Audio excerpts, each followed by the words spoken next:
नमो अर्हन्ताणं नमो सिद्धाणं नमो आयर्याणं नमो अध्यायाणं नमो लोये सौवसाहुणम् अर्हन्त सिद्ध साहु तिर्यं जिणधम्म वयण पडिमाहु जीर्ण निलयाय दिराय नवदेवादिन तुम्हें बोही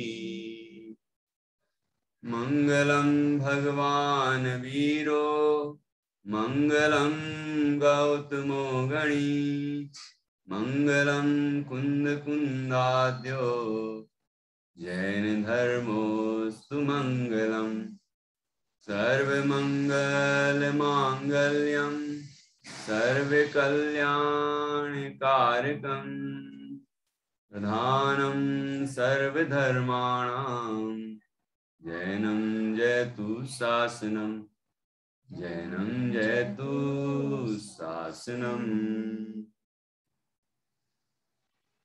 श्रीपतिर्भगवान् पुष्यात् भक्तानां वसमीहितम् यद्भक्ति शुल्कतामेति मुक्ति कन्या करग्रहे।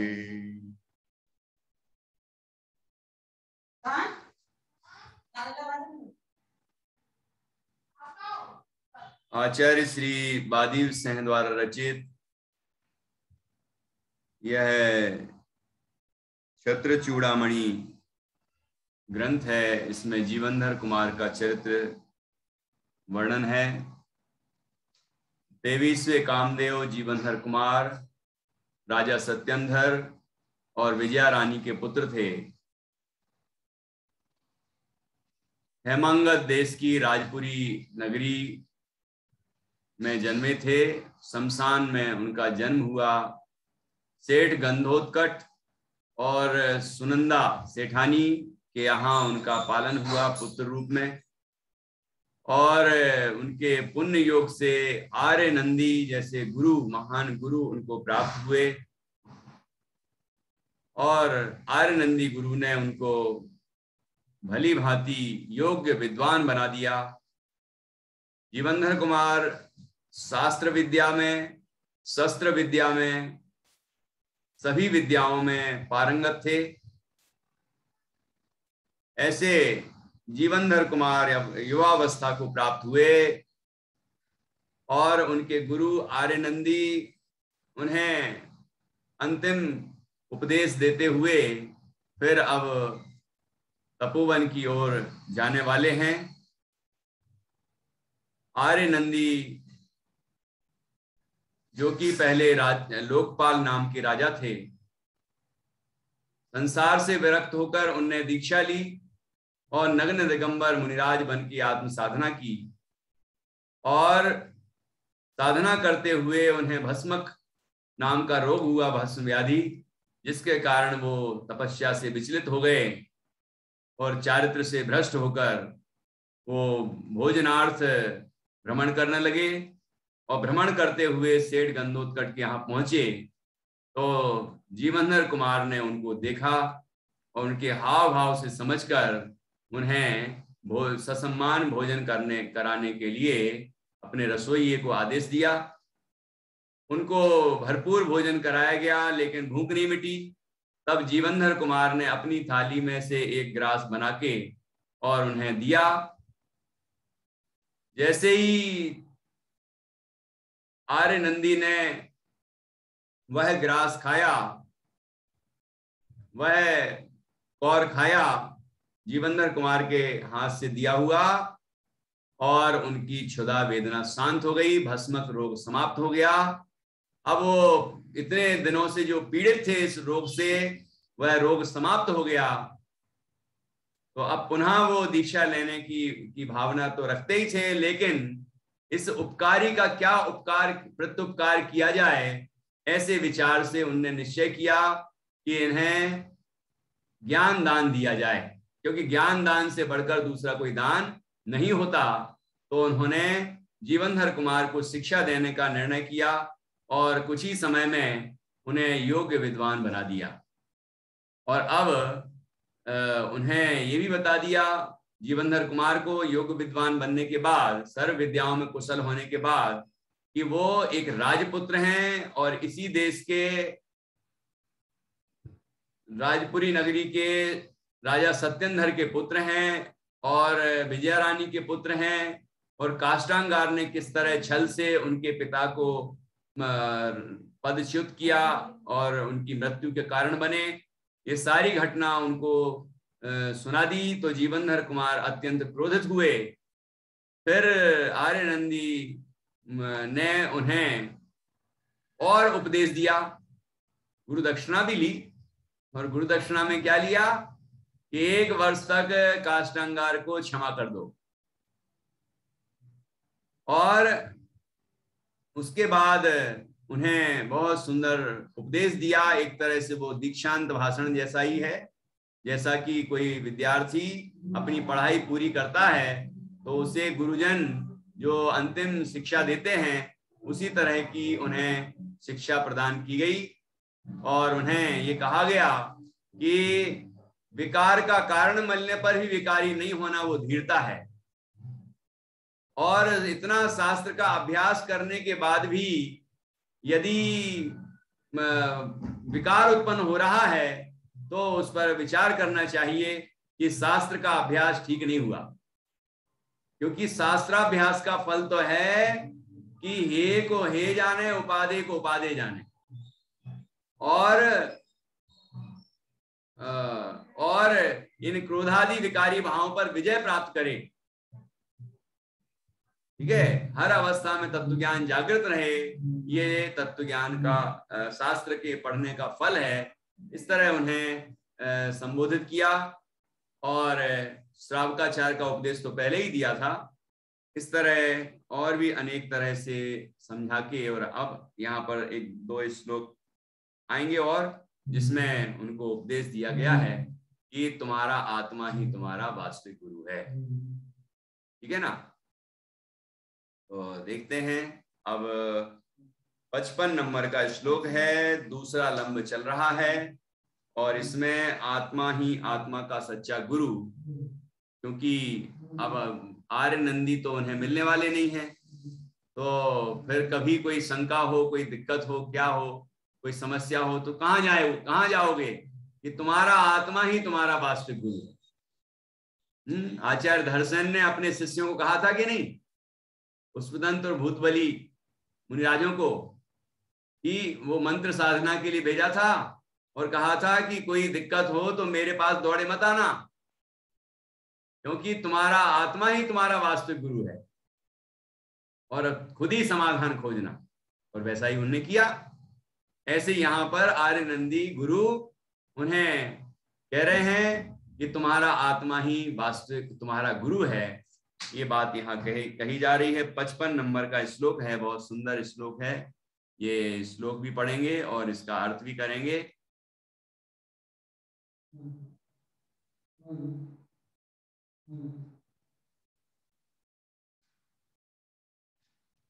पेज नंबर 162, जिसके पास ग्रंथ है 162 नंबर का पेज है।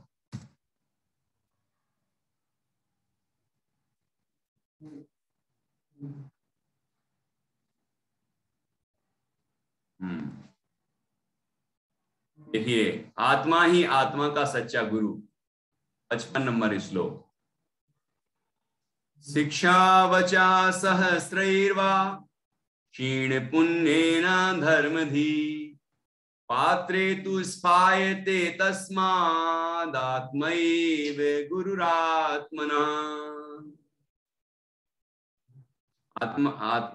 आखिरी में क्या लिखा, आखिरी के पद में तस्माद के बाद आत्मैव गुरु रात्मना लिखा है, तो रा का विसर्ग बन जाएगा और आ निकलेगा। गुरु आत्मना, कि आत्मा ही आत्मा का गुरु है। अपना गुरु कौन? कि हम स्वयं। ठीक है, हमारा आत्मा ही हमारा गुरु है। हम कौन है? आत्मा ही है। तो हम स्वयं स्वयं के ही गुरु हैं। मतलब हमारे अंदर ज्ञान सर्व समाधान कारक।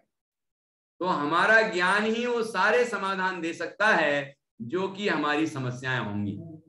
इसलिए हमारा आत्मा ही हमारा वास्तविक गुरु है। ये बात यहाँ कही। क्या कहा? शिक्षा वचा सहस्रैव सहस्रैर्वा क्षीण पुण्येन धर्मधि पात्रे तु स्फायते तस्मादात्मैव गुरुरात्मना। पुण्यहीन पुरुष में पुण्यहीन पुरुष में हजारों शिक्षा वचनों से धर्म बुद्धि नहीं होती है। पुण्यहीन होते हैं ऐसे जीवों को कितनी ही शिक्षा दी जाए कोई असर नहीं करती। हजारों वचनों शिक्षा वचनों से धर्म बुद्धि नहीं होती है, और उत्तम पात्र में बिना उपदेश के ही धर्म बुद्धि उत्पन्न हो जाती है। जो उत्तम पात्र होता है स्वयं योग्य व्यक्ति होता है, स्वयं की बुद्धि होती है जिसमें, स्वयं की समझ होती है जिसमें, उसे योग्य उसे गुरु जब उपदेश देते हैं तो उसमें शिक्षा धर्म बुद्धि जागती है। यहाँ तो लिखा उत्तम पात्र में बिना उपदेश के भी बिना उपदेश के ही धर्म बुद्धि उत्पन्न हो जाती है। गुरु का सानिध्य मिला, इशारा ही हुआ और उसने काम कर लिया। देख के ही, गुरु को देख के ही वो अपना काम कर ले। जिन प्रतिमा को देखते ही जिन दर्शन हो जाए, निज दर्शन हो जाए, है ना, आत्मानुभूति प्रकट हो जाए। ऐसा होता है कि नहीं होता है? तो इसलिए आत्मा ही आत्मा का गुरु है। क्या लिखा है? तस्माद आत्मा एव आत्मनः गुरु अस्ति। इसलिए आत्मा ही आत्मा का वास्तविक गुरु है। ठीक है, ये यहाँ पर बताया है। शिक्षा वचा सहस्रैर्वा, शिक्षा के हजारों वचन भी क्षीण पुण्य न धर्म दी। क्षीण पुण्य वाले के, हीन पुण्य वाले के, पुण्यहीन व्यक्ति के लिए धर्म बुद्धि उत्पन्न नहीं कर सकते। और पात्रे तु स्फायते, और पात्र जीव में तो धर्म बुद्धि उत्पन्न हो जाती है, बिना उपदेश के भी हो जाती है। तस्मात, इसलिए आत्मा एव गुरु आत्मनः, आत्मा ही आत्मा का गुरु है। ठीक है, शिक्षा वचा सहस्रैर्वा क्षीण पुण्येन धर्मधि पात्रे तु स्फायते तस्मादात्मैव गुरुरात्मनः। सरलार्थ भी पढ़ते हैं, देखो कुछ विशेष है इसमें। पुण्यहीन, तीव्र कसाई और अपात्र मनुष्यों को हितकारी हजारों उपदेशों से भी धर्म बुद्धि उत्पन्न नहीं होती, किंतु पात्र मनुष्यों को उपदेश के बिना भी धर्म बुद्धि बढ़ती है। वास्तविक रूप से देखा जाए तो आत्मा ही आत्मा का सच्चा गुरु है। ये 55 नंबर के श्लोक में लिखा है। आगे बढ़ते हैं। अब यहां देखिए क्या कह रहे हैं आचार्य। वहां भी उनके आचार्य कौन है? योगेंद्र देव के आचार्य, मतलब गुरु भी होता है। कौन है? आर्य नंदी। वो उन्हें क्या शिक्षा देते हैं? न शृण्वन्ति न बुध्यन्ति न प्रायन्ति च सत्पथम् प्रयान्तोऽपि न कार्यान्तम् धनान्दा इति चिन्त्यताम्। न शृण्वन्ति, न तो सुनता है, न बुध्यन्ति, न समझता है, न प्रायन्ति, और न उस पर चलता ही है। कौन? इस पर? सत्पथम, सत्पथ पर, सच्चे मार्ग पर। प्रायन्तोपि न कार्यान्तम धनान्दा इति चिंतताम, कि प्रायंतोपी, कि उसको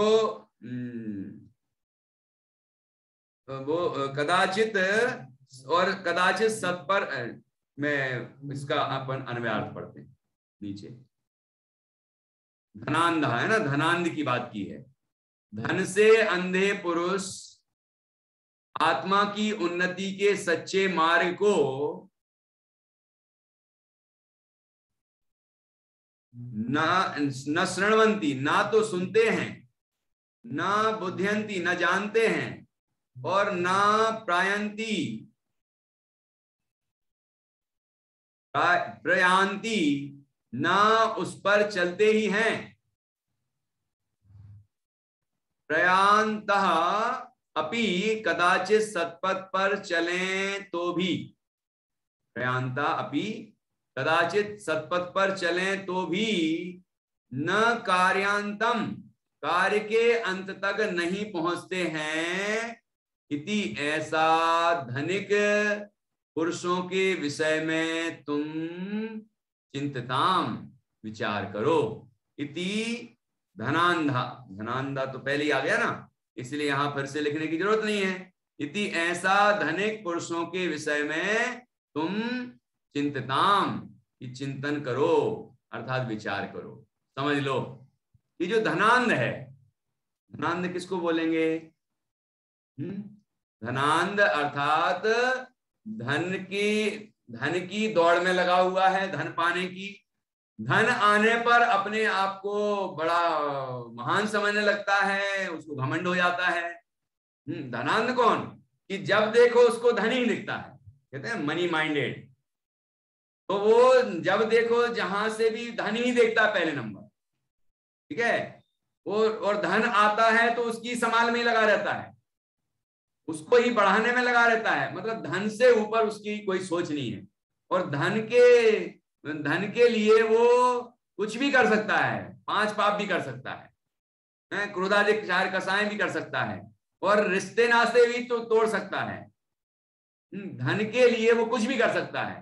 तो ऐसा जो व्यक्ति है वो धनांध है। जैसे कि कामांध की चर्चा आई थी कि काम से जो अंधा है, काम विकारों से अति पीड़ित है, तो उससे कुछ नहीं सूझता, न वैदुष्यम, न मानुष्यम, न भी जात्यम, न सत्वा। कहा था कि नहीं? उसे तो केवल काम पूर्ति कैसे हो वो दिखता है। रागांध होता है, रागांध, ये भी शब्द आया था। राग से अंधा हो गया है, किसी के प्रेम में पागल हो गया है, ठीक है। ऐसे ये धन में पागल हो गया, ठीक है। जैसे कि कहते हैं धतूरा खा लेता है तो उसे पीला ही पीला दिखता है। कनक कनकते 100 गुनी मादकता अधिकाय, या पाए बोराए नर, या पाए बोराए। क्या मतलब?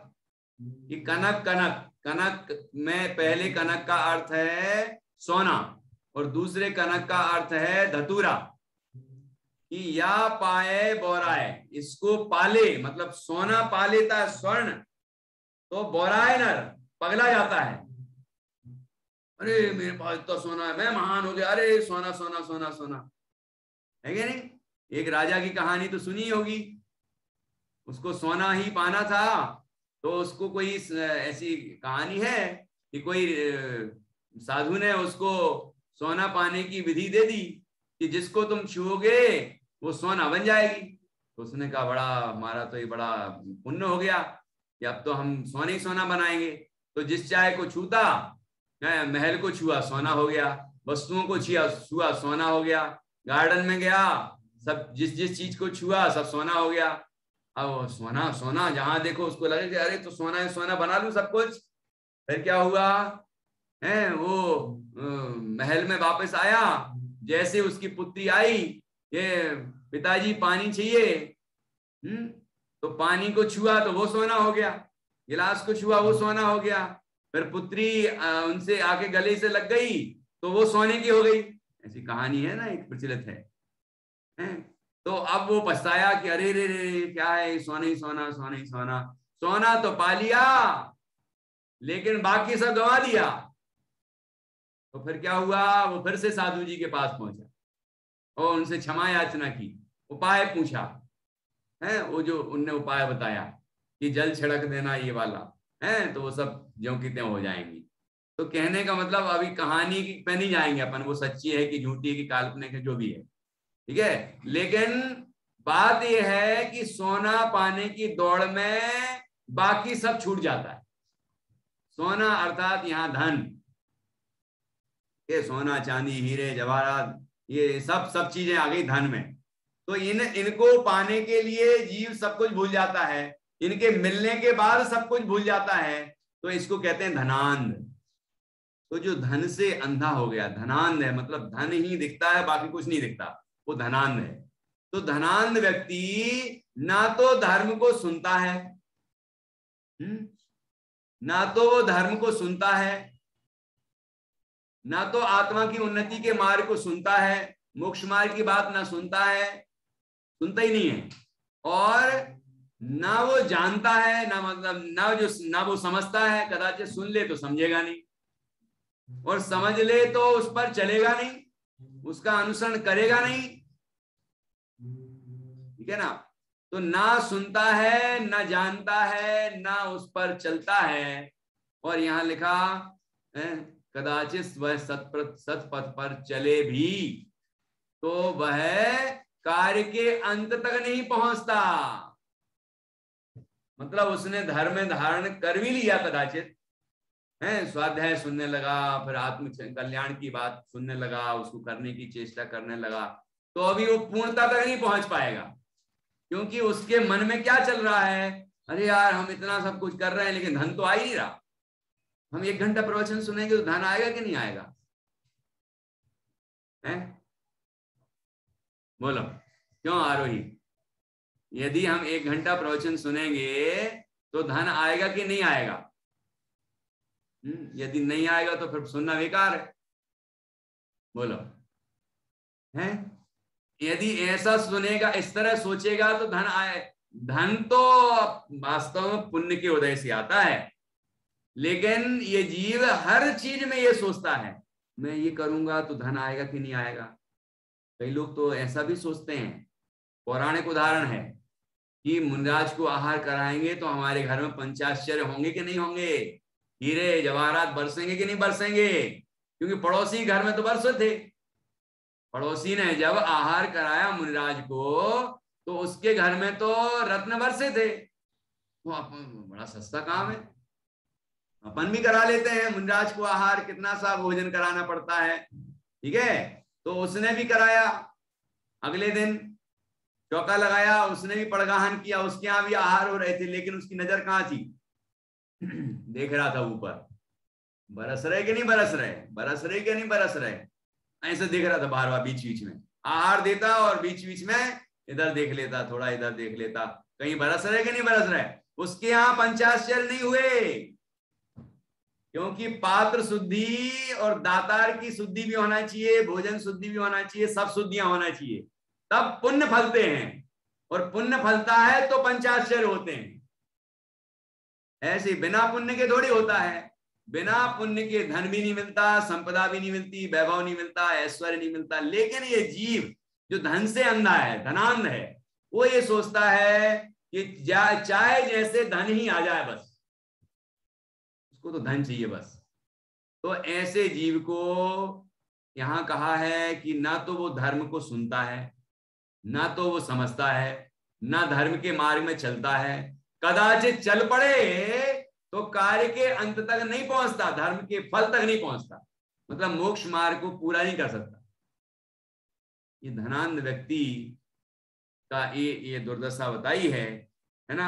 इसलिए यहां कह रहे हैं कि हे पुत्र, हे वत्स, है ना, जीवनधर कुमार कह रहे हैं कि तुम भी जब राजा बन जाओगे, धन संपदा वैभव तुम्हारे पास भी होगा, तो धन में अंधे मत हो जाना, ये कहना चाह रहे। और हमसे भी कह रहे हैं कि हम हर बात में यही ना देखें कि धन मिल रहा है कि नहीं, धन मिल रहा है कि नहीं, धन आ रहा है कि नहीं, इससे आएगा कि नहीं आएगा, ये नहीं। धन तो त्याज्य है, धन तो छोड़ने योग्य है। ये बात और है कि गृहस्थ अवस्था में आजीविका के लिए धन की आवश्यकता पड़ती है तो उसे यथायोग्य कमाना चाहिए। आपको पता है पुरुष की 72 कलाएं होती हैं, कला 72 पुरुष की नहीं है ना। तो जा में 2 सरदार और 2 सरदार हैं, मुख्य हैं, एक जीव की जीविका, दूजा जीवोद्धार, बनारसी दास जी पंडित जी ने लिखा है। और मैंने ये 72 विद्याओं के बारे में पढ़ा कि कला 72 पुरुष की कही ना, तो ये 72 कलाएं कौन सी होती हैं? तो पहले नंबर की कला लिखी है आजीविका और आखिरी नंबर की लिखी है जीवोद्धार। तो मैंने सोचा कि ऐसा क्यों, जीविका पहले और जीवोद्धार बाद में, ऐसा क्यों? कि जीविका की व्यवस्था ना हो तो जीव के परिणाम विचित्र रहेंगे और जीवोद्धार में वो पूरी तरह नहीं लग पाएगा। ये बात और है कि वो धन संपदा वैभव सर्व गृहस्थ अवस्था को सब छोड़ दे और दिगंबर मुनिराज बन जाए और आत्म साधना करे, तो उसे धन की कोई अपेक्षा नहीं, कोई जरूरत नहीं है। ठीक है, यथा योग्य जब आहार के लिए निकलेंगे और मिल जाएगा तो ले लेंगे, नहीं मिलेगा तो कोई बात नहीं, और अपनी साधना में लगे रहेंगे, तो वो तो मुनिराज की बात है। लेकिन गृहस्थ को उसके पास घर परिवार भी है, उसके खर्चे भी हैं, तो खर्चे हैं तो आय भी तो चाहिए, आय नहीं होगी तो व्यय कैसे करेगा वो? तो जब व्यय होगा और आय नहीं होगी तो उसके परिणाम धर्म में कैसे लगेंगे? इसलिए उसके लिए पहली कला लिखी जीविका और आखिरी कला लिखी जीवोद्धार। ऐसा कारण है, एक जीव की जीविका, दूजा जीवोद्धार।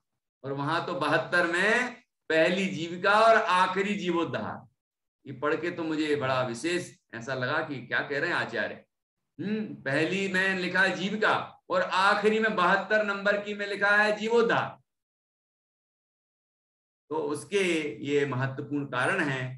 तो धन जरूरी है, ठीक है, लेकिन धनांध नहीं होना चाहिए, मनी माइंडेड नहीं होना चाहिए, हमेशा धन के बारे में ही नहीं सोचते रहना चाहिए, क्योंकि धन आता है पुण्य से और पुण्य बनता है धर्म से। जीव धर्म धारण करेगा तो पुण्य बढ़ेगा और पुण्य बढ़ेगा तो धन संपदा अपने आप आएगी। अनाज के लिए खेती करेंगे तो घास फूस तो आएगा ही आएगा, कहां जाएगा वो? आएगा जरूर।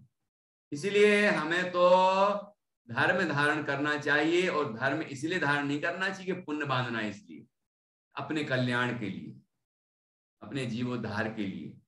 ठीक है, और उस पुण्य, उसके साथ साथ पुण्य भी बनेगा तो आजीविका आदि और सारी चीजें हैं ना, वो भी अपने आप हो जाएंगी, वो भी होंगी। तो उसके लिए भी प्रयत्न किया जाता है, उसके लिए भी कर्म भूमि है, तो प्रयत्न तो होता है, लेकिन पुण्य नहीं होगा तो प्रयत्न सफल भी नहीं होगा। इसलिए मुख्यतः धर्म ध्यान पर देना चाहिए, और बाकी जो यथा योग्य गृहस्थ अवस्था है तो आजीविका के विकल्प तो होते ही हैं, और उसे भी योग्य तरीके से करना चाहिए। ठीक है, लेकिन धनांध कभी नहीं होना चाहिए। ये बात यहाँ पर बहुत समझने की है। तो यहाँ लिखा है सरलार्थ में कि धनमद से उन्मत्त अंध व्यक्ति कल्याणकारी आत्मोन्नति के यथार्थ मार्ग उपाय को ना तो सुनते हैं, न जानते हैं, और न सन्मार्ग पर चलते ही हैं। यदि कदाचित सन्मार्ग पर चलें तो भी बीच में रुक जाते हैं, पूर्णता को नहीं पहुंच पाते। इसलिए हे कुमार, तुम्हें धनांध पुरुषों के विषय में ऐसा विचार करना चाहिए। और ये आशीर्वाद देकर, ये अंतिम उपदेश देकर मुनि गुरु आर्य नंदी पुनः वन गमन के लिए प्रस्थान करते हैं, वन के लिए प्रस्थान करते हैं। तो इसके लिए लिखा है आगे, अब इसके आगे का श्लोक पहले अपन 56वां फिर से पढ़ लेते हैं, है ना? तो आपके पास किताब है ही, मैं पढ़ता हूं, आप भी पढ़िए।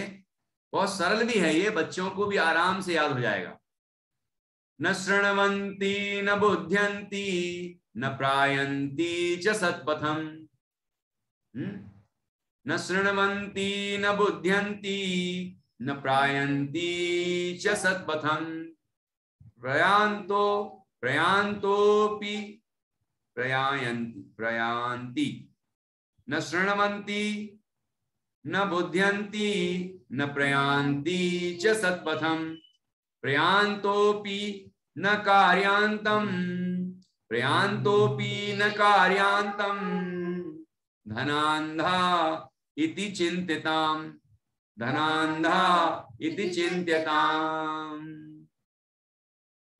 अब आगे बढ़ते हैं। इस प्रकार उन जीवनधर कुमार को उपदेश रूप आशीर्वाद देकर और विश्वास दिलाकर वे जीवनधर कुमार के गुरु आर्यनंदी पूर्व की भांति कठोर तप करने के लिए चले गए। पहले भी कठोर तप करते थे, लेकिन भस्मक रोग के कारण उनका वो तप से विचलित हो गए। अब फिर से जब सर्व विकल्पों से निवृत्त हो गए हैं तो फिर से वो पुनः कठोर तप करने के लिए चले गए। तो यहाँ नीति है, निश्चय से संसार में प्राणों के निकलते समय मृत्यु को रोकने का कोई उपाय नहीं। यदि हम योग्य समय में योग्य कार्य नहीं करेंगे और आयु पूर्ण हो जाएगी तो देह से निकल जाएंगे। ये देह छोड़नी पड़ेगी, ठीक है। और देह छोड़ दी और 8 कर्मों का नाश नहीं किया तो फिर से देह मिलेगी। इसीलिए देह छूटे उसके पहले देह में अपनापन छूटे और देह की दृष्टि छूटे और देह से भिन्न आत्मा में ऐसी लीनता हो कि देह ऐसा छूटे कि पुनः कभी ना मिले, अशरीरी सिद्ध अवस्था प्रकट हो जाए। बस उसी के लिए आर्यनंदी यहां से निकल पड़े। और यहाँ ये सूक्ति है, दूसरी पंक्ति बहुत सुंदर है, याद करने लायक है। प्राण प्रयाण वेलायाम नहीं लोके प्रतिक्रिया। 57 नंबर का श्लोक है, दूसरी पंक्ति सूक्ति है, ये याद करने योग्य है। प्राण प्रयाण वेलायाम नहीं लोके प्रतिक्रिया। प्राण प्रयाण वेलायाम, प्राण के प्रयाण की वेला में, प्राण के प्रयाण मतलब निकलना, निकलने की वेला में मतलब समय में, प्राण के निकलने के समय नहीं लोके प्रतिक्रिया, कि लोक में कोई प्रतिक्रिया नहीं है, मतलब उसको वापस आने की क्रिया नहीं है, मतलब उसको रोकने की क्रिया नहीं, ये उस प्राणों को रोक लिया जाए, प्राणों को वापस आया जाए तो है ही नहीं, रोक लिया जाए ये क्रिया नहीं है, मतलब मृत्यु को रोक लिया जाए ये संभव नहीं है। तो यहाँ लिखा ये निश्चय से इस संसार में प्राणों के निकलते समय मृत्यु को रोकने का कोई उपाय नहीं है। तो प्राण निकले उसके पहले ही अपने स्वरूप की ऐसी साधना हो कि हम सर्व कर्मों से मुक्त होकर इस देह को छोड़ें और देह को छोड़ने के बाद पुनः कभी ये देह धारण न करना पड़े, ऐसा मोक्ष का उपाय करना चाहिए। तो इसी उद्देश्य से आर्यनंदी पुनः जैनेश्वरी दीक्षा के लिए वन गमन कर गए, वन की ओर चल पड़े। आगे लिखा है कि तदनंतर फिर दीक्षा लेकर उन गुरु ने तपस्चरण की सामर्थ्य से शाश्वत आनंद रूपी मोक्ष को प्राप्त किया। बोले भगवान आर्यनंदी स्वामी की जय। अब आर्यनंदी भगवान बन गए। क्या? अभी पहले तो वो लोकपाल राजा थे, बाद में वो आर्यनंदी नाम के मुनिराज बने, ठीक है, महान आचार्य बने, महान साधक थे, लेकिन भस्मक रोग के कारण चारित्र से भ्रष्ट हो गए, श्रद्धान से भ्रष्ट नहीं हुए। फिर उनके भस्मक रोग दूर हुआ जीवनधर कुमार के निमित्त से, तो जीवनधर कुमार को उनने ज्ञान दान करके, ज्ञान प्रदान करके एक योग्य विद्वान बना दिया। उसके बाद उनको अंतिम उपदेश देकर फिर पुनः उन्हें दीक्षा ली, और दीक्षा लेके जो साधना की, आत्म साधना की, तो उन्हें मोक्ष की प्राप्ति हो गई। निश्चय से निर्विघ्न सामग्री नियम से कार्य सिद्ध करने वाली होती है। ये 58 नंबर के श्लोक की दूसरी पंक्ति सूक्ति है। निष्प्रत्यूहा ही सामग्री नियतम कार्य कारिणी, निष्प्रत्यूहा ही सामग्री नियतम कार्य कारिणी। कि निष्प्रत्यूहा, निष्प्रत्यूहा अर्थात निर्विघ्न ही, मतलब वास्तव में निष्प्रत्यूहा अर्थात निर्विघ्न, निर्विघ्न मतलब जिसमें कोई बाधा, विघ्न बाधा ना हो, ऐसी सामग्री नियतम कार्य कारिणी, नियतम मतलब निश्चित रूप से कार्यकारी होती है, अर्थात कार्य को संपन्न करती है। ऐसी सामग्री मिल जाए जिसमें जो बिल्कुल सटीक हो, जिससे कार्य सिद्ध होना ही है, तो ऐसी सामग्री कौन सी मिल गई आर्यनंदी मुनिराज को? ये मोक्ष मार्ग, ये मोक्ष मार्ग ऐसी सामग्री है, ये रत्नत्रय ऐसी सामग्री है कि रत्नत्रय के फल में मोक्ष मिलता ही है। इसलिए हमें स्वरूप की साधना द्वारा रत्नत्रय को प्रकट करना चाहिए और रत्नत्रय की पूर्णता करके मोक्ष को पाने का प्रयत्न करना चाहिए, मोक्ष पाना चाहिए। यही बात यहाँ बताई है। निष्प्रत्यूहा ही सामग्री नियतम कार्य कारिणी। आर्यनंदी जी ने वन में जाकर पुनः जैनेश्वरी दीक्षा धारण की और निर्दोष तप की सामर्थ्य से आत्म भावना भाते हुए अनंत सुख रूप मुक्ति को प्राप्त किया। बाधा रहित कारण सामग्री नियम से कार्य को पूर्ण करती है। इस तरह यहाँ गुरु आर्यनंदी को, अब जो मुनिराज आर्यनंदी थे उनको मोक्ष की प्राप्ति हुई। तो ऐसा नहीं लगता अपन को कि उनको मोक्ष हो गया तो हमें क्यों नहीं हो रहा है, हम भी उस मोक्ष मार्ग में चलें, हम भी मोक्ष की प्राप्ति करें, ऐसी भावना आना चाहिए ना। ये पद्म पुराण तीन भाग है ना पद्म पुराण के, उसका संक्षेप सार लेकर एक राम कहानी लिखी गई। राम कहानी है ना, राम कहानी सुनी होगी, छोटी सी पुस्तक, सारभूत वर्तमान भाव लिया मुख्य रूप से उसमें। तो उसमें तो हर पैराग्राफ में ऐसा, कई जगह ऐसा होता है कि इस पैराग्राफ में इनको मोक्ष हुआ तो इस पैराग्राफ में इनको मोक्ष हुआ, तो इनको इस पैराग्राफ में इनको मोक्ष हो गया, कई जगह ऐसा आया।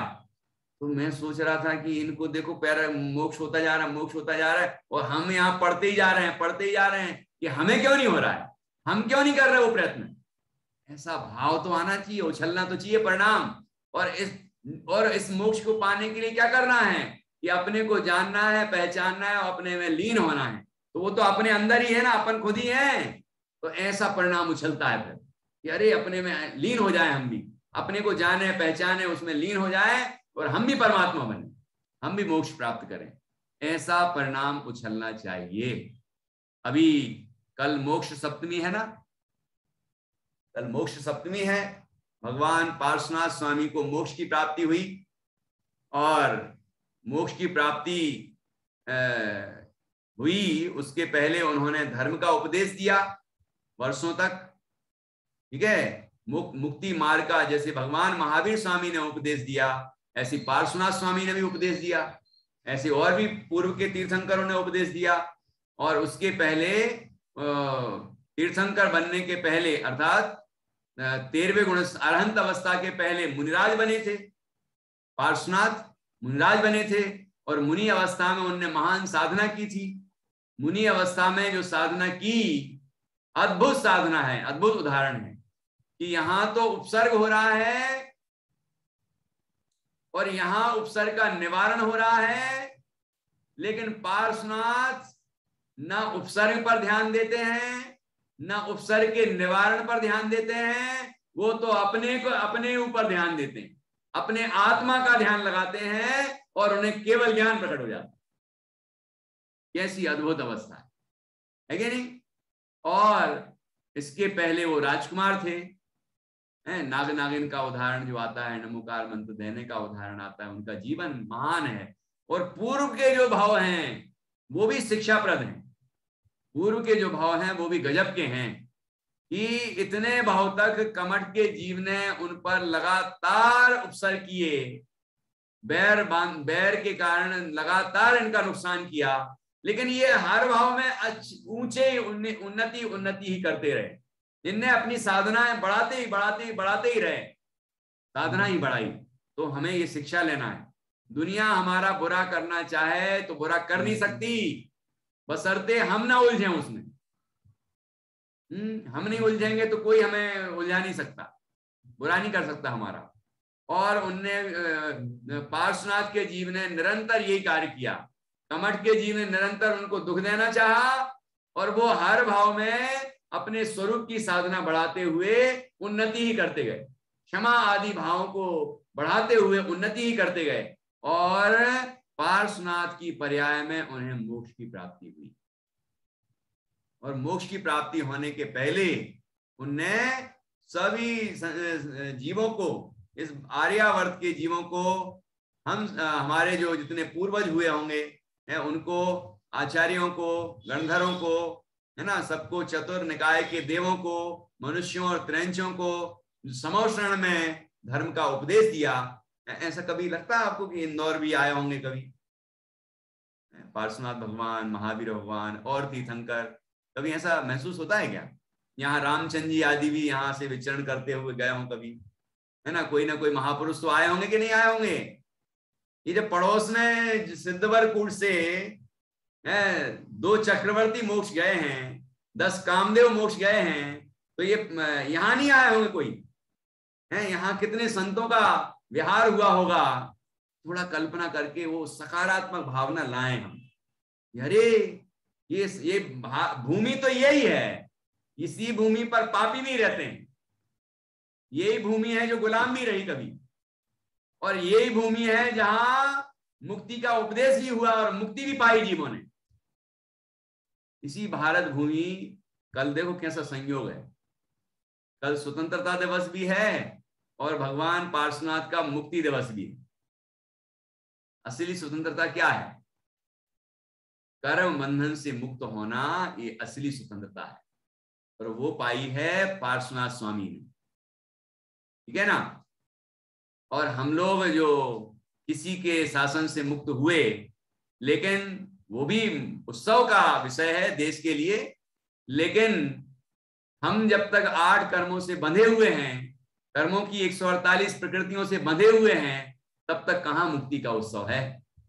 तो वास्तविक मुक्ति का उत्सव तो तब हो जब हम मुक्त स्वरूप आत्मा का दर्शन करें, मुक्त स्वरूप आत्मा की अनुभूति करें और मुक्ति को प्राप्त करें। तभी हमारा ये वास्तव में ये स्वतंत्रता दिवस है, और तभी वास्तव में मोक्ष सप्तमी मनाना भी सार्थक है। ऐसा ये बड़ा ही सुंदर संयोग बना है कल के लिए, है क्या नहीं? इस पर विचार करना सभी। और मैं सोचता हूं कि कल की क्लास में हम लोग मोक्ष सप्तमी पर चर्चा करें। मोक्ष सप्तमी, तो आप लोग अपने नाम भेजें कि कौन पार्श्वनाथ स्वामी का वर्तमान भाव सुनाएंगे, कौन पार्श्वनाथ स्वामी के पूर्व भाव सुनाएंगे। 2 टॉपिक हो गए। कौन पार्श्वनाथ स्वामी के उपसर्ग की वो विशेष घटना सुनाएंगे, और उपसर्ग विजय, उपसर्ग करने वाला, उपसर्ग का निवारण करने वाला, और दोनों से विरक्त रहने वाले वीतरागी वो पार्श्वनाथ मुनिराज जो स्वरूप की साधना कर रहे थे, ये घटना, ठीक है ना। कोई वो नाग नागिन को नमोकार मंत्र सुनाने वाली भी घटना बोल सकते हैं बच्चे, ठीक है ना। तो ऐसे 4 तो ये टॉपिक हो गए। और पार्श्वनाथ भगवान का उपदेश, है ना, उनका मोक्ष सप्तमी किस तरह मनाई जाए, है ना, ये 5 विषय पर जो व्यक्ति बोलना चाहते हैं, 5 में से कोई विषय ले सकते हैं, वो अपना नाम विषय के साथ मुझे प्रेषित कर दें। तो कल अपन 8 बजे से नहीं 8:15 का ही टाइम रखते हैं अपनी क्लास का, जो समय है 8:15 बजे से 9:15 बजे तक की क्लास में हम ये मोक्ष सप्तमी का उत्सव एक गोष्ठी के रूप में पार्श्वनाथ स्वामी को याद करके मनाएंगे और उनसे प्रेरणा लेंगे कि हम भी उनकी तरह आत्म साधना करके मोक्ष को पाएं। तो यहाँ देखो कैसा तीसरा संयोग ये भी है, यहाँ पर आर्यनंदी मुनिराज को मोक्ष की प्राप्ति हुई और यहाँ कल मोक्ष सप्तमी है और स्वतंत्रता दिवस भी है। ऐसा बड़ा अच्छा एक प्रसंग है। तो आप सभी अपने नाम मुझे प्रेषित करें कि आप कौन सा विषय बोलेंगे। 5-5 मिनट सबको दिए जाएंगे और अपने अपने विषय आप रख सकते हैं। 5 विषय बोल दिए हैं, ठीक है ना। तो इस और कोई और विषय आपको सूझे कोई कि इस विषय को भी मोक्ष सप्तमी के उपलक्ष्य में इस पर भी चर्चा होनी चाहिए, तो कोई टॉपिक आपके दिमाग में हो तो वो भी आप हमें सुझा सकते हैं, ठीक है। इस तरह से हमने यहाँ पर अभी चर्चा की। अब आगे 2-3 मिनट और चर्चा कर लेते हैं। यहाँ जीवनधर कुमार गुरु वियोग से दुखी। गुरु के तपोवन में चले जाने पर गुरुवंशी जीवनधर कुमार ने अत्यंत शोक किया। जीवनधर कुमार कौन से वंश के थे? गुरु वंश के थे। कौरव है ना। अब कौरव सुन के वो 100 कौरव ही अकेले याद मत करते रहना, है ना। गुरु वंश के जयकुमार भी थे। जयकुमार और सुलोचना का प्रसंग तो सुना ही होगा ना। जयकुमार ऋषभदेव भगवान के गणधर भी बने और जयकुमार भरत चक्रवर्ती के सेना के सेनापति भी थे और महान राजा थे, ठीक है ना। और उनके ही चाचा थे वो कौन? राजा श्रेयांश उन्हीं के चाचा थे। ये सब कुरुवंशी हैं, इसलिए कौरवों ने कुल को बदनाम कर दिया, लेकिन कुरुवंशी ऐसा नहीं है कि वो सभी एक से थे, है ना। तो कहने का तात्पर्य जीवनधर कुमार भी कुरुवंशी थे और ये संसार से मुक्त हुए, मोक्ष को प्राप्त किया जीवनधर कुमार ने। अभी यहाँ पर उनके विषय में ये कह रहे हैं कि जीवनधर कुमार को उनके गुरु के तपोवन में चले जाने पर अत्यंत शोक हुआ। गुरु के तपोवन में चले जाने पर कुरुवंशी जीवनधर कुमार ने अत्यंत शोक किया और उसके बाद फिर उनको मोक्ष की प्राप्ति हो गई, ठीक है ना। आर्यनंदी गुरु को, मतलब उनके गुरु जी को, पहले तो वन में चले गए और फिर मोक्ष हो गया, मतलब उनके हिसाब से तो पूरा वियोग हो गया, लेकिन मोक्ष होना वो तो आनंद का विषय है। तो आगे वो तत्व ज्ञान से अपने मन को संतोष देते हैं और दुख को दूर करते हैं, तत्व ज्ञान को जगा के, है ना, समाधान करते हैं अपने अंदर के परिणामों का, अपने विचारों का। तो यहाँ लिखा है, निश्चय से गर्भ धारण करने की क्रिया से रहित होने पर भी गुरु माता पिता के समान हैं। गुरु को माता पिता के समान कहा जाता है।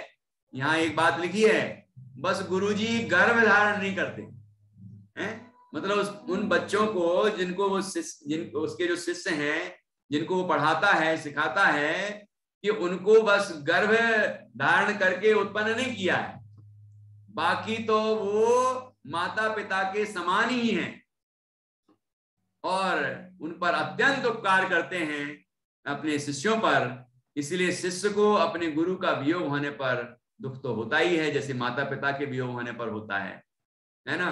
तो यहाँ पर यही बात लिखी है, निश्चय से गर्भ धारण की क्रिया से रहित होने पर भी गुरु माता पिता के समान हैं। ये सूक्ति है। गर्भाधान क्रिया मात्र